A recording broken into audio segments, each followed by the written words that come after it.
Hey, how's it going? Coach Kyle here. And if you need some great tips on winter running gear that won't break the bank, then I'm going to walk through my head to toe, mostly consignment, secondhand purchased winter running setup that gets me through freezing temperatures all winter long in the Midwest United States. Let's start with my socks. And I am an Injinji toe sock wearer.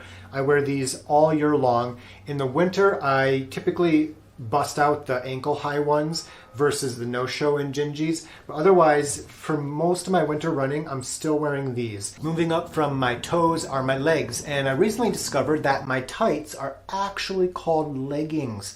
And most of my leggings were purchased secondhand on sale, consignment. These are one of my warmer pairs. I bought them at Plato's Closet for like 10 bucks maybe.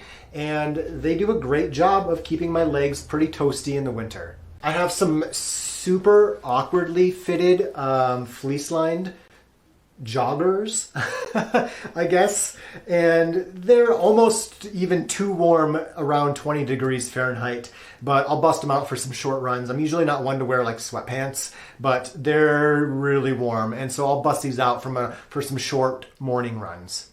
I do have some nice ones from Janji, and they have the side pocket on the side. Super helpful. Get some leggings with side pockets on the side for your phone, for your gels. It's a nice place to store some things. Okay, and when it comes to underwear, I don't wear anything special. These came from Target. They're just some compression briefs. They do a good job with some chafing cream, keeping me plenty warm. Not a big deal. I might double up if it's a really windy, cold morning. But otherwise, these are fine. They're cheap. I probably got them in the clearance section as well, let's be honest. Okay, as for keeping your core warm, I have a couple options. One of them is just a good old hoodie.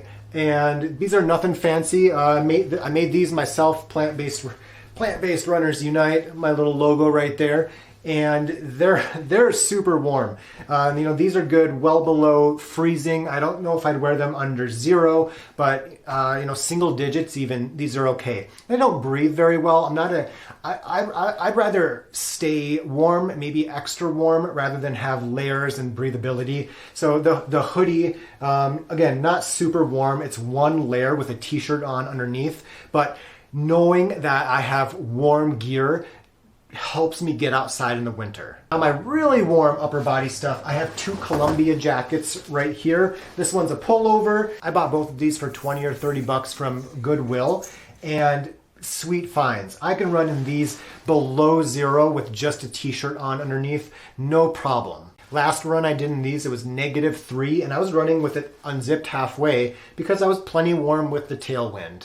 My other Columbia jacket has the outer shell, the inner liner, and so I can unzip the side pockets here, those big pockets. I can unzip the front. I can kind of customize it that way with the breathability. If I'm running into a headwind, if it's really cold and it's a really, really brisk headwind, I'm gonna have it zipped all the way up, hoodie up, all that good stuff. If I turn around and I have a nice tailwind, maybe it's not super cold outside, I'll have it unzipped. Maybe I'll just go with the outer shell and a lighter jacket on underneath. And something else is if you have problems with gels freezing or your phone battery dying prematurely, so I think lithium ion batteries, if they get cold, the battery pumps out less juice. And so the phone thinks it's dying, shuts down. So if you've ever plugged your phone, if this has happened, you ever plug your phone in and it has 62% battery and you're like, what the heck? That's why it got too cold. So flip belts like this, where they keep the gels, your phone, whatever, kind of against your body a little bit under maybe your jacket, can help keep your gels from freezing, can help keep your phone a little warmer, so it'll prevent from shutting off. This was also in the dollar bin at the thrift store, and I like the ear flaps. It keeps my head plenty warm. I'm not going to spend 15, 20 bucks on a hat when I can get a good one for $1. The absolute best winter piece of gear you can get is a buff. And these things are so amazing. I pretty much always put one around my neck for any winter run. I might use it, I might not. The last run I went on, I wasn't sure if I needed a hat, so I just threw my buff on. And you can also shimmy it a little bit to cover your mouth and your face. Now, most of the time I just have it around my mouth like this, and if you've got the beard, it could actually freeze to your face. And so what I'll do is often turn it a quarter of the way every couple times during the run to prevent it from freezing to my face. Yeah, it might freeze, not to my head, but freeze stiff around here. And you have to be aware, if you get it really wet and then you pull it down, it's probably just gonna freeze in place right here. Now for my hands, I have some mittens. You gotta have mittens for really cold days. I've got 2 pairs of go-to mittens. These more super stylish ones are right here. Both were $1 at the thrift store. These get a little, these don't breathe well, to be honest, but I wear them once in a while anyway.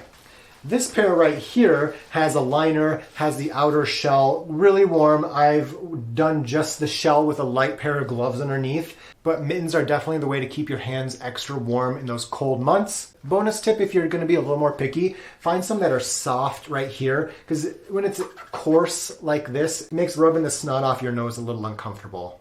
Vaseline can also be a nice thing to put around here, because if I'm running into a headwind, it's -10 outside, this is the only part of my skin that's showing. And so some Vaseline around here can help protect that area. And finally, when it comes to shoes, I go with my trail shoes. Compared to the road shoes, the trail shoes just have a little more protection around here. And obviously there's more traction under the foot. If you want to go the extra mile in protecting your feet, put a piece of duct tape over this mesh area right here, and that'll keep the warm air in, keep the cold wind out. I always get asked about winter traction as well. Do I put screws in here? Do I wear yak tracks? And if you want to learn my thoughts on that, check out this video right here.